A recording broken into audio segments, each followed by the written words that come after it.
Hi everyone, Dr. Sweeten here. I wanted to post a video as a follow up to my other video, Who is the Gatekeeper of EMDR? In that video, I referenced a blog posted by Online CE Credits that discusses the myth of the independent professional gatekeeper and what clinicians should really be looking for when they're getting trained in EMDR, which really I'm intending to apply to other psychotherapies as well. In this video, what I want to do is address one of the misconceptions that we get a lot at Online CE Credits, one that we've seen in different posts and different comments online, like on Facebook. We've gotten emails about this. In some of my live EMDR trainings, I've gotten questions about this or follow up emails from this about this topic. So, this is something I really want to say a little bit about because I think it's a misconception that actually can be dangerous, like a lot of these misconceptions, I think can be and can actually end up being harmful to our clients.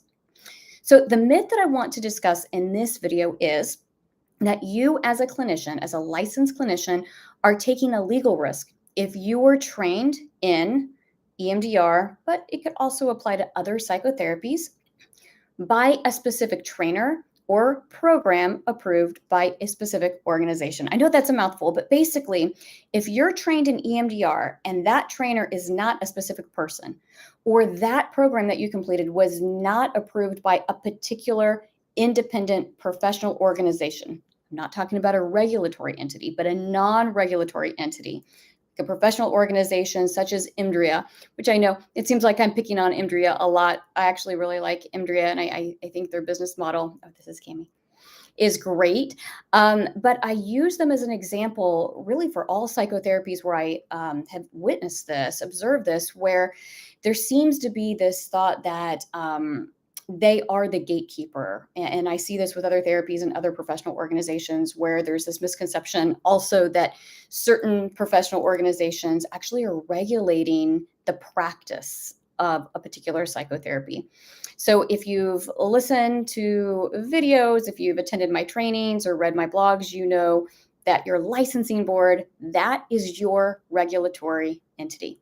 Or whoever your licensing board says is a regulatory entity. So whoever your licensing board gives power to. So sometimes that might be ASWB, NBCC, APA. If your licensing board says, hey, we're going to take your courses as continuing education credit if APA approved them, then that means that APA in that limited capacity has some authority. Okay, so just being really clear about this. Otherwise, it is your licensing board. So independent professional organizations are not regulatory entities. I have no idea. I discussed this with other clinicians, other trainers quite a bit, how it came to be that so many people believe this to be the case about multiple types of professional organizations, IMDRIA being kind of the most visible, I think. But it's a misconception that can be really problematic. And I think one reason for that is that we end up really leaning on that affiliation, because we pay dues to this organization or because someone else paid this organization for approval, that now we can feel safe, that we know we got trained correctly and we're going to be safe. It might be ethically, it might be legally, it might be that we think that we're going to get more clients because of this, or that now other clinicians are going to refer to us. There's all sorts of promises with this that I've heard. And so with this video, I want to talk about the legal side specifically. Okay, so are you taking a legal risk if you are not trained by, let's say, for example, an IMDRIA approved EMDR program? And this could go for anybody else too. Online CE Credits has a program. PESI through Evergreen has a program. So this could be through any entity, right? External organization that, again, is non-regulatory. Are you taking a legal risk? And I'm going to say no. And now this is not legal advice that I'm giving you. This is not clinical advice that I'm giving you. This is something that is a position I'm taking because I've looked really deeply into the case law. I've looked really deeply into why things go wrong when they go wrong with EMDR, both with licensing boards, because that's public information, of course, and also lawsuits. So what exactly has happened, and when can we see in court documents, if any, that IMDRIA affiliation has ever saved anyone or even benefited anyone? Do we have any indication from any case that that is true?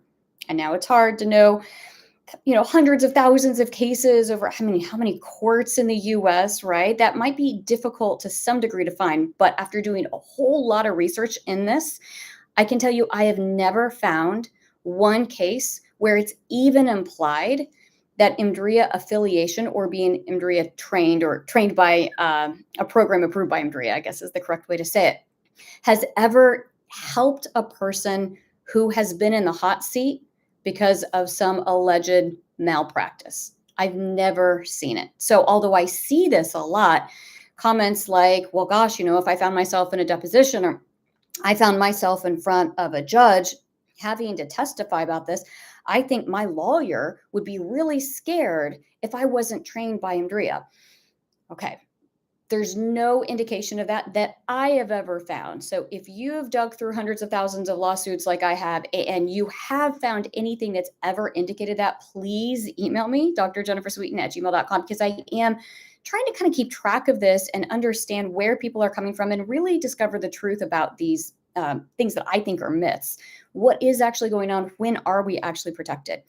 I think we all want to feel safe. We all want to be protected. And so when we hear these statements like, well, you're going to be at risk legally, you're going to get sued, or, well, if you're ever brought into question and you can't say that you were trained by an IMDRIA approved program, ooh, you're not going to be considered properly trained. When we hear these things, it makes us anxious, right? It makes us fearful. And all of us as human beings have this innate desire, this need to feel safe.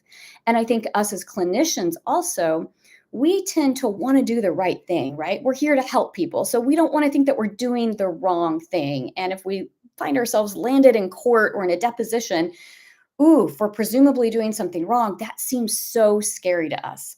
But again, nowhere have I seen in any case that IMDRIA affiliation even came close to helping anyone. In fact, when I've seen it mentioned, there have been times that I think it might have actually potentially was either neutral or might have actually harmed the clinician if they relied on that too much. If they're relying on affiliation with a professional organization as a credibility marker in place of, in place of higher education, being independently licensed, things like that, right? Okay.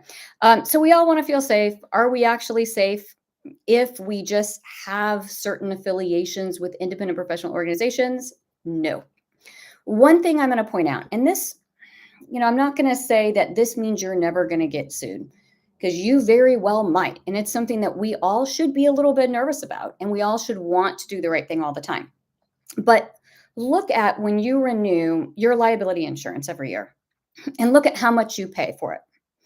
If you know a physician, a surgeon, let's say, okay, a dentist, ask them how much they pay per year for their liability insurance.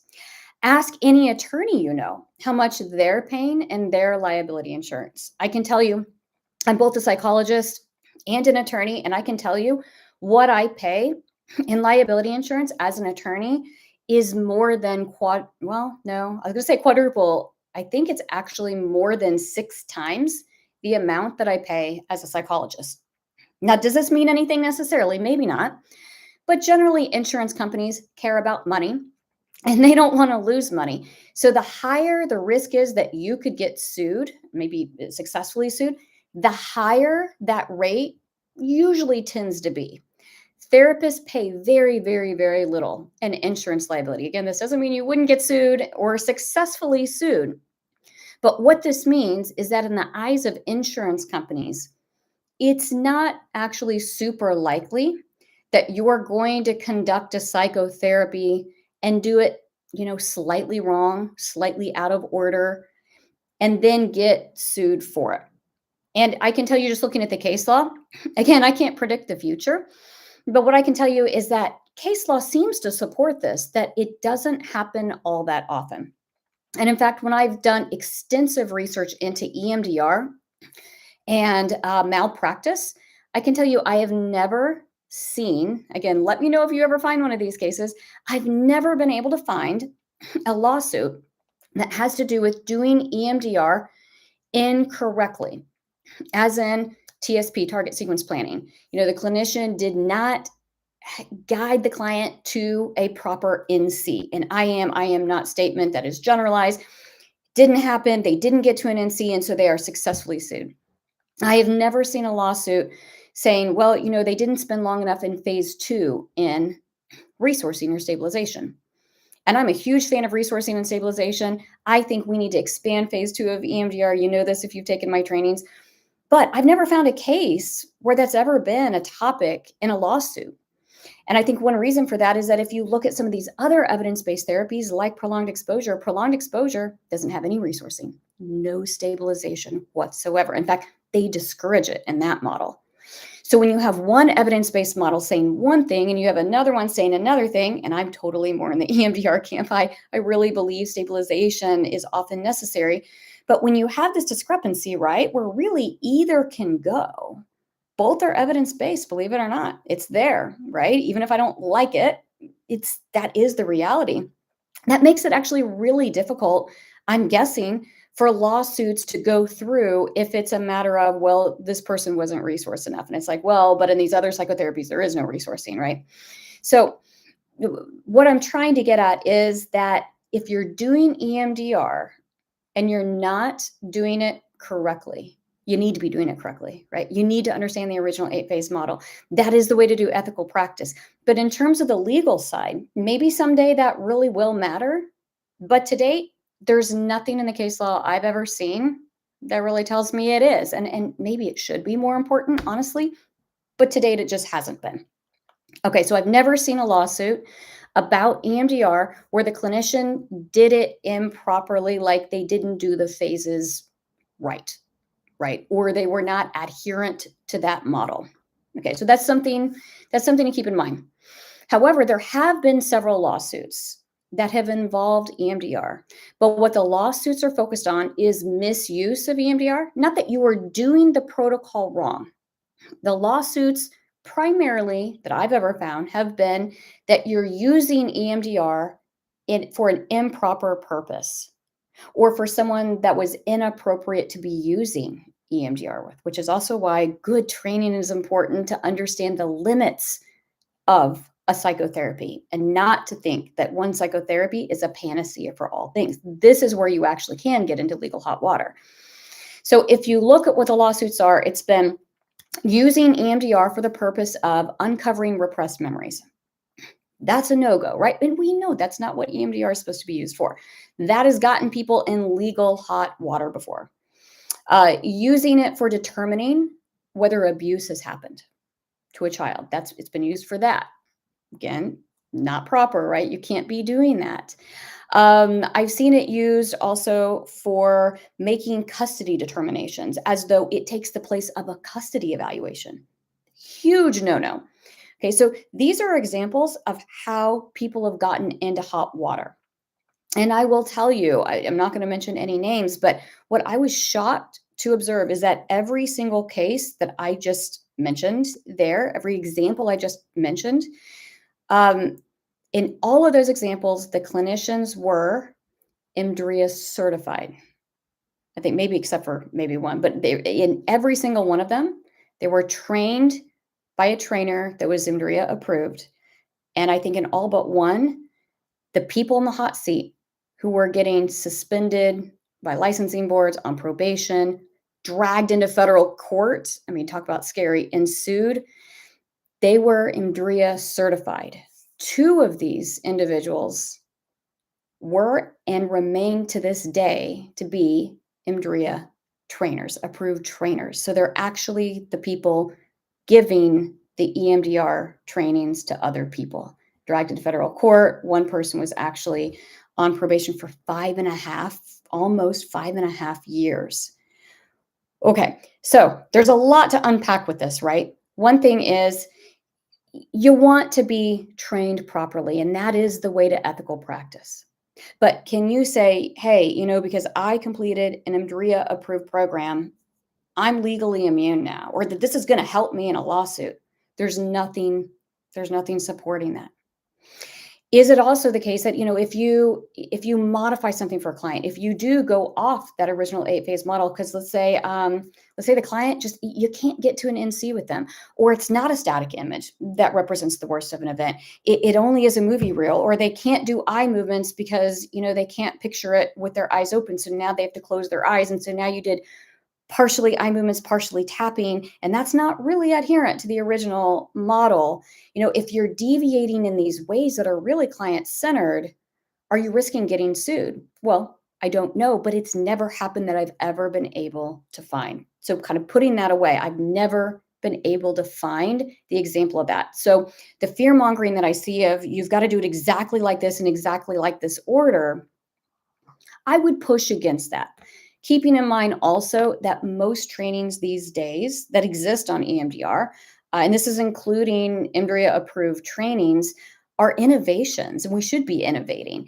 They're different protocols, they're different modifications, they're different variants that are created because of our clients' needs. And this is what's often best for our clients. So, not only is it something where sometimes you're going to have to deviate to some degree, but it's actually encouraged sometimes by EMDRIA themselves, and by, I'd say most trainers are going to encourage some modifications under some circumstances with some populations or some conditions.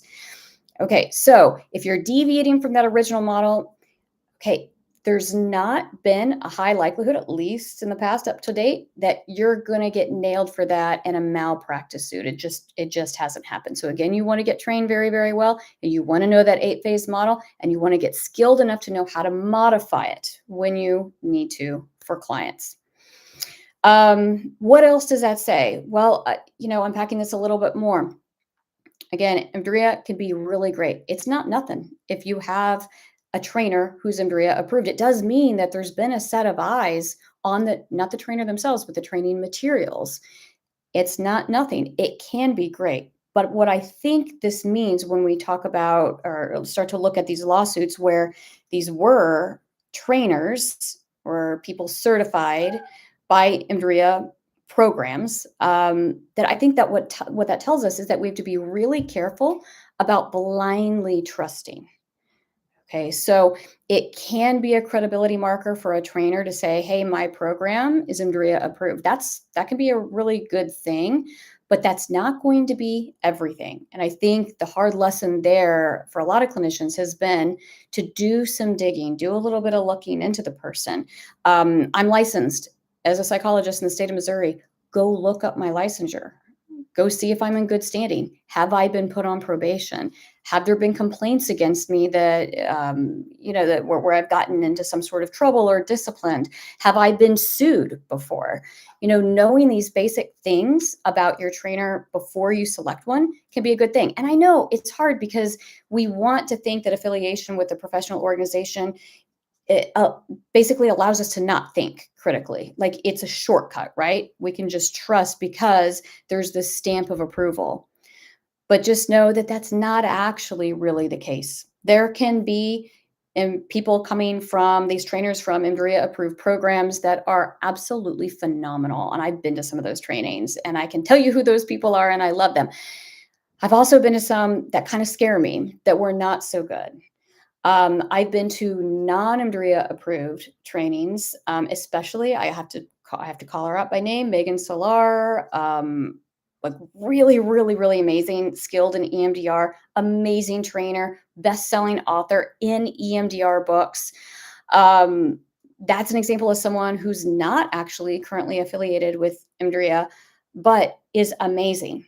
Okay. And I also know that there's going to be randoms out there, random people who offer trainings who don't have any idea what they're doing. Right.